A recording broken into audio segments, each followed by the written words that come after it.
kànnàkànnà ti nọmọ ẹ̀gà ogun wọ̀lú èèmọ̀ wọ pápá. Goodluck Jonathan ẹ ti mọ̀ Ebele former president ìjọsí ó ti sọ̀rọ̀ ó ti fọgbà yẹn ga. Kí ló dé àṣírí ló bẹ̀rẹ̀ sí ní tú lóríṣiríṣi yìí. Ó ní ò sí wàhálà mọ́ ó lórílẹ̀‐èdè Nàìjíríà máa fọ́ sí wẹ́wẹ́ láìpẹ́. Ó ní kì í sọ̀rọ̀ àsọtẹ́lẹ̀ tàbí nǹkan kan. Ẹ wò ẹ̀rí ń bẹ lórí ètò. Bàbá ti jáde tán. Mò ń sọ̀rọ̀ nípa Goodluck Ebele Jonathan. Ó tú gbogbo ẹ̀ ó tú pẹpẹ ẹ̀. Ẹ wá wo fídíò ẹ̀. Ẹ farabalẹ̀ kẹ́ ẹ wò ó sì nídìí torí mo kò báyìí a máa lápẹẹrẹ. Mo kò a máa lápẹẹrẹ ó nídìí tí bàbá yìí fi sọ ó sì sọ àwọn ìdí ó sì fi lélẹ̀ lọ́kọ̀ọ̀kan ìjèjì wípé tó nígbà tí ọ̀rọ̀ dà báyìí bó ṣe dà yìí tó ti pé nígbà ayé tàwọn wọ́n kó àwọn ọmọ ní Chibok mú àwọn lọ́wọ́ ó ní wọn àwọn ṣe. Àwọn ọ̀daràn tó ń pààyàn yìí lásìkò àwọn ni wọ́n ti dé. Ó ní ìgbésẹ̀ táwọn gbé. Ẹ dákun kí ni ìgbésẹ̀ tí Goodluck ṣe kí ni ìgbésẹ̀ tó gbé nígbà táwọn ọ̀rọ̀ yìí ṣẹlẹ̀ táwọn ìṣẹ̀lẹ̀ ńláńlá ṣẹlẹ̀ látìgbà tó ti wà ní vice president títí tó fi di ààrẹ. Ẹ kọ́kọ́ wá wo fídíò ẹ̀ mò ń bọ̀ ọ̀yá ẹ bá ń fohùn sí nínú ilé ní pàápàá mo fẹ́ ṣe é ní pàápàá torí fídíò tẹ́ ẹ máa wò pọ̀ ẹ̀rí ń bẹ lórí ètò ọ̀yá ẹ̀ ṣó ń bẹ. We know we had some issues in the southwest, but government was able to bring it down because there was a clear focus, there was clear reason, and government was able to. And when I became the vice president, one of the major things I did was to visit the most dangerous camp of the militants in the Niger Delta.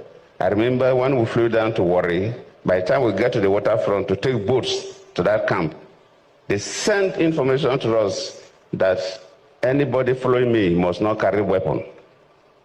My ADC, my CSO, that nobody should carry a weapon. In fact, the Commissioner of Police of Delta State said, Vice President, no, you will not go there. The State Director of SSS to say, no, I will not go. I told them I will go. We tried our best within that 5 years that I was there.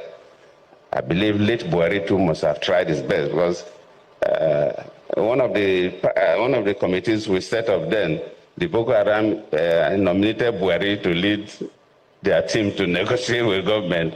So I was feeling that, if they nominated Buhari to represent them and have a discussions with the government committee, then when Buhari took over, it could have been an easy way to negotiate with them. And it's just like a dot in a circle. If they want to exist, they would have no access to anywhere. And the way they are spread all over the country, having businesses, having property, I think IPOP doesn't know what they are talking about. In any case, we say we will talk to them in the language they understand. We will organize the police and the military to pursue them. That's what we can do, and we will do it. Ẹ káàbọ̀ padà gbogbo ẹ̀yin ọmọ Yorùbá tẹ́ ẹ gbọ́ mi nírú àsìkò yìí. Mo mọ̀ pé ọ̀rọ̀ tí bàbá yìí sọ ó yé gbogbo wa ó yé ọ̀jọ̀gbọ́n. Ẹ gbọ́ ibi tó ti bẹ̀rẹ̀. Ó nígbà tí ìṣẹ̀lẹ̀ ń ṣẹlẹ̀ ní south east ó ní ìgbésẹ̀ tó ń gbé látìgbà tó ń fi wà ní vice president sí Umaru Musa Yar'Adua. Débi wípé nínú ìgbésẹ̀ òun nígbà tí wọ́n lọ sí agbègbè kan ní Niger Delta gẹ́gẹ́ bí vice president tó yẹ pé ẹja jókòó ká bá yín sọ̀rọ̀. Àwọn eléyìí kì í ṣe terrorist nígbà yẹn lọ́hùn-ún, àwọn ń jà fún ẹ̀tọ́ wọn ni. Ẹ̀tọ́ tí wọ́n ti fi du àwọn baba ńlá tí wọ́n làwọn ń béèrè wípé ẹ lè máa lólẹ̀ wà kí bí sì máa pa wá ni wọ́n fi sọ dagídí mọ́jọba Nàìjíríà lọ́wọ́ ńgbà yẹn lọ́hùn. Ó láwọn máa débẹ̀ o, àwọn kókun kí àwọn náà ó gòkè gẹ́gẹ́ bí wọ́n ṣe sọ fún àwọn eléyìí pé tó ká wọ ọkọ̀ ojú omi ká sọdá sódì kejì. Làwọn yẹn ní tó gbogbo ẹni bá ń tẹ̀lé ẹbọ o kò gbọ́dọ̀ gbébọn, bẹ́ẹ̀ kò sì gbọ́dọ̀ má dà á. Ọ̀rọ̀ bá di wò mí wò ẹ́. Àkọ́kọ́ ẹ gbọ́ nǹkan tó sọ wípé àwọn terrorist, àwọn Boko Haram nígbà náà lọ́hùn-ún, nígbà táwọn gbégbésẹ̀ ń tà wọn, ohun tí wọ́n jẹ́ kó yé àwọn gbogbo wa náà la sákà nínú ìwé ìròyìn nígbà náà lọ́hùn-ún wípé Buhari ni kó jẹ́ olórí táwọn bá fẹ́ bá ìjọba àpapọ̀ sọ̀rọ̀. Bẹ́ẹ̀ Buhari ò tíì di aláṣẹ nígbà náà lọ́hùn-ún. Ẹ gbọ́ ìyẹn bẹ́ẹ̀ gbọ́n ní ìrìn àjò òun níbi táwọn ti ń wá solution sí àwọn ìṣòro tó ń kojú lórílẹ̀‐èdè àwọn. Òun bára òun níbi tí wọ́n sọ pé security tí ó tẹ̀lé òun wá ò gbọ́dọ̀ gbébọn, débi pé àwọn security leaders tó wà ń bẹ̀ sọ pé láéláé kí òun kúkú máa lọ mọ́, ṣùgbọ́n òun lọ, àwọn ṣàṣeyọrí. Ó tó di wípé Muhammadu Buhari ó gbàjọba lọ́wọ́ òun. Nígbà Muhammadu Buhari gbàjọba tán, ara wo ni Buhari dá, ipa wo ló sà lórí àwọn Boko Haram. Ọ̀pọ̀lọpọ̀ máa wò yí pé ṣé bàbá yìí gbégbésẹ̀ tó ṣe nǹkan kan nípa Boko Haram. Ẹ má jà á tanra wa, ó lè ṣe mẹ́wàá ṣùgbọ́n kò yọ nígbà tiẹ̀. Ìdí àtìtúmọ̀ tí ò sì fi yọ ni wípé wọ́n sì ń gbàgbọ́ ní gbogbo ìgbà yẹn pé ọmọ ìyá àwọn ni nínú ẹ̀sìn àsìnlá. Èní ẹlẹ́ẹ̀kejì, ọwọ́ àwọn kọ̀ọ̀kan mọ́, wọ́n wò pé láàrin àwọn ọmọ táwọn lọ kó wá láti ilẹ̀ míì láti ṣe àwọn iṣẹ́ kan àbí míì fún àwọn ni. Eléyìí mú kí wàhálà dé. Ṣùgbọ́n ìdí tí mo fi sọ pé kẹ́nẹ́kẹ́nẹ́ na ọmọ ẹ̀ gàrí, ohun tó bí Jonathan nínú tán tó fi bínú sọrú ọ̀rọ̀ yìí, tó fi fọ́gbà yẹn ga, òun ni wípé Buhari sọ̀rọ̀ kan nígbà náà lọ́hùn-ún, mo fi fídíò ẹ̀ hàn yín. Nígbà tí wàhálà dé tí àwọn ọmọ Ìgbò náà tún ṣe tiwọn nípa àìpòbí àbí nǹkan kan yìí, ohun tó lóun máa ṣe òun ló ṣe, kàkà kó fi pe àwọn ọmọdé yìí kó bá wọn sọ̀rọ̀. Eléyìí ló mú kí Nnamdi Kanu bára ẹ̀ níbi tó wà, débi pé ó tún wá dẹni tá a tún dá lẹ́wọ̀n báyìí. Ara àdé àti túmọ̀ rí ẹgbọ́n nǹkan tí Buhari sọ, mò ń padà bọ̀. It's just like adult in a circle. If they want to exist, they would have no access to anywhere. And the way they are spread all over the country, having businesses, having property, I think IPOB doesn't know what they are talking about. In any case, we say we will talk to them in the language they understand. We will organize the police and the military to pursue them. That's what we can do, and we will do it. Ẹ káàbọ̀ padà ọmọ Yorùbá. Ṣé gbọ́ nǹkan tí adarí gidi sọ? Ẹ gbọ́ ọ̀rọ̀ tó jáde lẹ́nu olórí. Nígbà tí à ń sọ yí pé tó ìlú ń dàrú, ó lóun mọ nǹkan tí wọ́n nílò, bẹ́ẹ̀ ló sì ṣe gẹ́gẹ́. Èmi rò pé eléyìí ló mú kí àwọn ọmọ Ìgbò náà àti àtìlẹ́yìn Nnamdi Kanu nígbà náà lọ́hùn-ún kí wọ́n bẹ̀rẹ̀ sí ní kórin iṣẹ́ wọlé, káwọn náà máa àtáàkì sójà, kó máa àtáàkì ọlọ́pàá. Nígbà wọ́n ti rí pé tó ẹni tá a fi ṣe olórí ẹbí nìsín, ọmọ kan ń pariwo, wọ́n ń bára wọn jà, kàkà kó lórí ẹbí ó pẹ̀tù síjà, olórí ẹbí náà yá ẹ máa jẹ lura yẹn ní bá lè lura yín pa. Ṣé kò ní yíwọ́? Àwọn èèyàn ń béèrè fẹ́tọ́ wọn pé nǹkan báyìí lẹ fi ń dùn wá, àfẹ́ mọ́. Ẹ ti fi ìyà jẹ àwọn baba ńlá wa, ìran tiwa tún ní àwa ò gbà. Ó ní ogun àdá ọkọ̀ ló máa kó lọ́ọ́ bá wọn.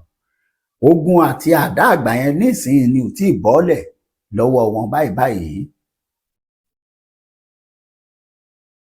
Ẹ dákun, ọ̀nà wo lórílẹ̀‐èdè yóò fi ní pín bó ṣe wà yìí? Bóyá ẹ̀yin bá mọ̀nà ẹ máa kọ sí comment section. Bẹ́ẹ̀ ni, torí ìdíwé tó ṣe ń lọ yìí, ẹni tí àánú ẹ̀ ṣe mí jù òun ni ìjọba Bọ́lá Ahmed Tinubu. Àwọn kan ti send message sí mi gbọ́dọ̀ àbíkú wọn náà ti gbowó lọ́wọ́ Bọ́lá Tinubu. Èmi ò gbowó lọ́wọ́ ẹnikẹ́ni o, àti Tinubu ni o, àti Tinú Ọ̀sà ni o. Ṣùgbọ́n ohun tí mo fẹ́ kẹ́ ẹ mọ̀ ni wípé ọba tó jẹ táyé tó rójú ayé mọ̀ ọ́n, ààrẹ Bọ́lá Ahmed Tinubu ọmọ Yorùbá ni. Bẹ́ẹ̀ bá ń kọ̀tàn Nàìjíríà nígbàgbà lọ́kẹ́ àìmọye ọdún, bẹ́ẹ̀ bá ti ń kọ pé ààrẹ ìgbà báyìí orúkọ ẹ̀ báyìí, wọ́n á béèrè pọ́mọ ìlú ibo ni, wọ́n á ní ẹ̀yà Yorùbá. Òde tá a lọ lánàá tójú ti wá, ojú tọ̀rẹ́ mi ẹni ìní lójú ti torọ́ rẹ̀ tó rò tó ń sọ kójú tì yẹn bóyá èèyàn tẹ ẹ̀ lójú títì. La ṣe ń pariwo pé Bọ́lá Ahmed Tinubu, ẹ wo bí wọ́n ṣe ń ṣe yìí nísìn, ẹ wo ibi tá a bára wa báyìí,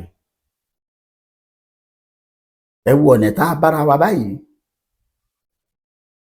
Àti ẹ̀dúpẹ́ pé àwọn tí wọ́n ní wọ́n kó lẹ́rù kú, wọ́n ti dá wọn padà sílé, wọ́n ní àrí díẹ̀. Tọ́rọ̀ information lórílẹ̀‐èdè yìí ó ti fẹ́ dà bákanbákan. Kẹ́ ẹ sọ pé báyìí lórí, ká tún wá lọ yẹ̀ wò, ká tún máa bá a bá mi. Ó jẹ́ nǹkan tí ò bójú mu rárá. Ohun tí Jonathan fi tó ń sọ gangan rèé. Ẹran tí àwọn ìṣẹ̀lẹ̀ kan nígbà tí iná bá bẹ̀rẹ̀ sí ní jó wẹ́rẹ́wẹ́rẹ́wẹ́rẹ́, kàkà tẹ́ fi mú igi tó ń ṣe èéfín tó yíyọ tó mú kó máa jó wẹ́rẹ́wẹ́rẹ́ yìí, kẹ́ ẹ yọ kẹ́ ẹ sì pa náà pátápátá, ẹ máa filẹ̀. Orílẹ̀-èdè Yorùbá ní kíákíá. Ẹ̀yin tẹ́ ń béèrè lọ́wọ́ mi pé kí ni bánà orílẹ̀-èdè Yorùbá tún ń ṣe lọ́wọ́ mi. Ọmọ Yorùbá àtàtà lèmi, ó sì wà lọ́wọ́ èmi sì ń béèrè fún orílẹ̀-èdè bàbá mi tèmi. Àtàwọn tá a jọ mọ̀ yìí pé orílẹ̀-èdè Yorùbá máa dó. Gbogbo ẹni báwùn kó ṣẹ́wà, ẹni báwùn kó yà síbi òun, káwọn olóṣèlú gbówó wá kẹ́ gbà ẹ̀ máa ń ti yín nìyẹn. Ìyá àwa mọ̀ lámọ̀ yìí, ìpè kálukú ọ̀tọ̀ọ̀tọ̀ ni. Ẹ wá gbọ́ titun tí àwọn Bọ́lá Tinubu tún ṣe báyìí. Bọ́lá Tinubu ti pàṣẹ àbẹ́ẹ̀ tí gbọ́ pé kí wọ́n yọ gbogbo ọlọ́pàá tẹ́nìkan bá gbà pé torí pé ó ní 10 naira lọ́wọ́, ó ní ṣéǹjì kan lọ́wọ́ nínú síríìtì, ó ní kí wọ́n withdraw ẹ̀. Ẹ dákun, bó o lẹ́ ti ṣe léyìí.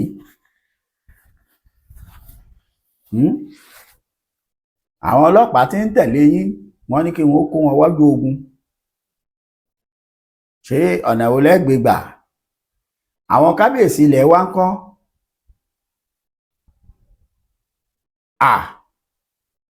Ṣé máa gba àwọn ọlọ́pàá tẹ fáwọn lọ́balọ́ba náà? Ọtí ẹ̀dá báyìí, ọwà òkè. Bóyá àwọn kábíyèsí ilẹ̀ Yorùbá ó dìde torí ọ̀rọ̀ wa. Bóyá wọ́n máa dìde àbí wọn ò ní dìde. Nígbà tí wọ́n bá yọ ṣọ́ọ̀kì lẹ́sẹ̀ wọn tí wọ́n gba àwọn ọlọ́pàá, torí pé ọlọ́pàá iná mú kẹlòmíràn máa ṣe báyìí. Àbẹ́lẹ̀ ọmọ Àmọ̀tẹ́kùn, bọ́bá yá wọn ó kó àwọn Àmọ̀tẹ́kùn náà lójú ogun. Àwọn yẹn sì tún mú ara wa náà ni. Kò sí ọlọ́pàá fún aládàáni kankan mọ́. Àmọ́ ìbá dáa, ẹ̀ǹṣó ẹ ti ẹ̀kọ́ wo fídíò yìí ná, ẹ gbọ́ bó ṣe ṣẹlẹ̀. Òun rèé, ẹ̀ǹṣó níbẹ̀. Ordered immediate withdrawal of police officers assigned to VIP protection, directing that they redeploy to call policing duties across the country. The directive came during the security meeting with top officials including the Chief of Army Staff, Chief of Air Staff, Inspector General of Police, and the Director General of the Department of State Services. Now, President Tinubu made the order following the rising cases of abduction and security threats nationwide. VIPs are now requiring security escort to use well-armed personnel from the Nigerian Security and Civil Defense Corps rather than the police. The statement by the Special Advisor on Information and Strategy, Bayo Onanuga, explained that President Bola Tinubu has approved the recruitment of 30,000 additional police officers and is working with states to upgrade police training facilities nationwide. Let's check what the reactions are on the social media this morning. Mr. President gave direct order that immediately policemen providing VIP protection should be made available to join the forces. The policemen providing VIP protection presently are to be withdrawn, and they are to complement the ongoing efforts against criminalities. Ẹ káàbọ̀ padà. Ẹ káàbọ̀. Ẹ gbọ́ nǹkan tí wọ́n sọ. Ẹ gbọ́ àṣẹ tí Bọ́lá Tinubu pa. Pé kò sọ́gbọ́n ẹ̀ kí wọ́n lọ kó gbogbo àwọn ọlọ́pàá ò tó láti ṣiṣẹ́. Ọ̀gá àwọn DSS tó sọ̀rọ̀ ń jọ́ sí tó ní agbá àwọn ọ̀pọ̀ tó wá láti dáàbò bò wá ṣe mọ̀ pé lóòótọ́ èèyàn ni, àmọ́ lójú àwọn aráàlú òun ni kà, òun ni ọ̀dà, òun ni òṣọmọlúàbí lọ́dọ̀ tiwa. Arákùnrin yìí sì lọ́mọlúàbí tó dáa jù pé ẹ̀yin náà safe guide ara yín o, ẹ defend ara yín débi tó bá dáa o, torí pípa wa ò lè ká gbogbo yín. Bọ̀ lónìí ó ti dẹni táwọn òun rèé o, wọ́n ti withdraw. Ẹ̀wọ̀n lẹ́sàgbọ́ lẹ́nu Inspector General of Police ẹgbẹ́ tó kún lọ́sọ̀rọ̀ yìí. Pété ẹ bá ti rí ẹnìkan nínú street yín, bóyá ẹni tó ní street yín, wọ́n bá ṣe ń jì tó wà lọ́wọ́ ẹ̀, ó bá ti dé ọ̀dọ̀ kí náà ń pè divisional police officer, ó ti ọ̀dọ̀ ọlọ́pàá, ọ̀yá ẹ̀sìn mi jáde, ọ̀yá ẹ̀kọ́ mi, àwọn ní ọwọ́ pálábá yín ó sì gé o. Ọ̀dà àbáhùn, àmọ́ ọ̀wá tán síbẹ̀ o. Eléyìí tó shock mi jù, the one that shock me pass, bí àṣà àwọn ọmọ Ìgbò, the one that shock me pass, òun ni gbígba àwọn ọmọ ológun ṣiṣẹ́. Ẹ dákun, kílẹ̀ bí tàwọn ọ̀dọ́. Àwọn àkókò kan wà tí àwọn ọ̀dọ́ yìí ti ń béèrè, tí wọ́n á sọ pé àwọn fẹ́ join army. Ṣé báwọn ọmọ olówó lẹ̀ ń kó bẹ̀? Àwọn ọmọ olówó ọ̀wá, àwọn ò lè lọ fojú winá. Ẹ wá fẹ́ máa kó àwọn ọmọ tálákà. Àìmọye àkókò kan wà tí àwọn èèyàn ń jáde tí wọ́n sọ pé ní local government kan èèyàn méjì náà ná fún wọn o, èèyàn mẹ́ta ní o. Ní ẹ bá sì dé local government kọ̀ọ̀kan gbogbo ìgbà tá à ń sọ̀rọ̀ yìí, èèyàn bíi 500, 200, 100 máa apply fún Nigeria Army àti NDA o àti recruit o, jẹ́ fún wọn. Ní ìsìn ẹ̀ ń béèrè 3,000 people, the whole state, 36 state, 3,000 tẹ́ ń béèrè yẹn, mi rò pé wọ́n wọ mélòó nìyẹn náà. Ibo lẹ ti ní kí wọ́n lọ mú wá.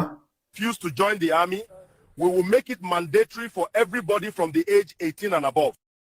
The Nigerian army is saying that if the Nigerian youths continue to refuse to join the Nigerian army, that they are going to make it mandatory for every Nigerian who is over the age of 18. With all due respect, sir, do it. Let the Nigerian army do it. But before you do it, start from the Nigerian president, his godson. We start from you. Start from all the generals. Start from all the top leaders of the Nigerian Army, the Nigerian Police, and the Navy and the Air Force. Then you go to the House of Assembly. All those people in House of Assembly, you bring their sons. The ones in House of Reps, you bring their son. All the state governors, you bring their son. Every politician in Nigeria, they must produce their son who is over the age of 18. I think you should do it. Enough of the verbal words. Let us start with action and defend our land. Nigeria is our country. Start with it. Please, enroll it. Let it start immediately. Let it start from tomorrow, if not today. Make sure that every Nigerian politician must bring one son. Every one of them, local government chairman, every one of them, every senator, they must produce one son. All the elites in Nigeria must bring one son. Every rich man in Nigeria, every business, everybody in Nigeria must produce one son. Let us do it and defend our land. This is the land we love. Enough. We have had enough. But you must start from the elites, every one of them, because they are more Nigerian than anyone else, because they are the ones that enjoy the natural resources and the security. They hold meetings with them. One bandit in Katsina killed an assistant commissioner of police and put on his uniform to come for dialogue in Katsina. He did not even discard the uniform. After killing him, he took his gun, he wore that uniform with the epaulets in place, with the rank in place, and came to Katsina for an open meeting in the uniform of an assistant commissioner of police that he murdered. And you say you have government in Nigeria. So that's why we call for a revolution. Ọmọ wo ẹgbọ́n nǹkan tárákùnrin yẹn sọ ó yẹ ẹ ṣe fúnra yín. Ẹ kọ́kọ́ lọ lóòótọ́ ni ààrẹ náà lọ́mọ náà tó dẹ̀ sí gbọ́ rẹ̀ gbogbo kit gbogbo nǹkan tó yẹ kéèyàn ní lóní. Ẹ lọ mú everybody ẹ máa kó wọn síbẹ̀. But ibi tá à ń lọ kọ́ nìyẹn. Ṣé yẹn ni ìṣòro orílẹ̀-èdè yìí ṣá? Ṣé yẹn ni solution sí ìṣòro Nàìjíríà? Àbí kákan kó wọn lọ ká lọ fẹ̀mí wọn ṣòfò? Torí láàrin àwọn Boko Haram yìí, àwọn tí wọ́n fi ń ṣiṣẹ́ yìí, òjò wípé àṣìṣe ìjọ́sí táwọn ìjọba àná ti ṣe. Repentant Boko Haram, repentant Boko Haram. Yín máa ń tán lára ọmọ ọba kó máa ń tún èèlò lẹ̀ ń fún wọn nígbà tí wọ́n di military sójà lọ́dọ̀ ọlọ́pàá tẹ̀ dà wọ́n sáàrin DSS. Compare to iye tí wọ́n ń gbà nígbà tí wọ́n wà ní igbó. No. Compare to iye tí wọ́n ń gbà nígbà tí wọ́n wà nínú igbó àti iye tẹ́yìn ń fún wọn nírú àsìkò yìí. Tẹ́ ẹ wá nítò kí wọ́n máa bọ̀ inú igbó tí wọ́n wà tó jẹ́ pé ohun tó wù wọ́n ni wọ́n ń jẹ, owó tó wù wọ́n ni wọ́n ń ná.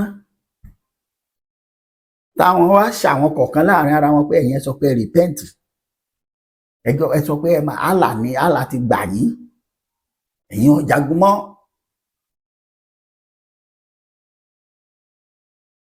Meanwhile, ibi àkíyèsára àwọn ìjọba àgbà yẹn ni pé wọn mọ̀ pé wọ́n plant àwọn ọmọ yìí sí àárín military ni. Ẹ wo bí wọ́n ṣe ń waste life àwọn brilliant Nigerian soldier. Àwọn sójà tó jẹ́ pé ògo orílẹ̀-èdè yìí lẹ́yìn wá ọ̀la ni wọ́n bàjẹ́. Ẹ wo bó ṣe waste wọn dànù. Ẹ wo Brigadier Yorùbá bí wọ́n ṣe pa máa yẹn dànù tí wọ́n kún bí ìgbà téèyàn kún ẹran. Ẹ bá rí fídíò ẹ̀ kan wọ́n tún yọ okó ẹ̀ wọ́n fi hàn pé okó ni lamplocut wey dey take fuck woman be this. Pieces ẹ̀ bí ìgbà tí wọ́n pa màálù. Ẹ wá rò pé ẹbí ẹ̀ kankan máa ṣàdúà pé kórílẹ̀-èdè yìí sì dáa. No. Àbí yóò ṣàdúà pé kí Boko Haram àwọn púpù tó ń ṣe iṣẹ́ yìí kọ́wọ́ má tẹ̀ wọ́n, àbí tọ́wọ́ bá ti tẹ̀ wọ́n kẹ́ ẹ dáríjì wọ́n. Àdúrà ò lẹ́ni ká ṣe fún ọmọ tí kòkó pààyẹ́ ẹ̀jẹ̀ náà. Àdúrà ò lẹ́ni ká ṣe fún ọmọ tí kòkó pààyẹ́ ẹ̀jẹ̀. kò yé mi. Ẹ wo bí wọ́n ṣe ń ṣe ní Nàìjíríà tá a wà yìí. Ẹ wá ṣetán ẹni ò ní tú yóò tú yóò pín.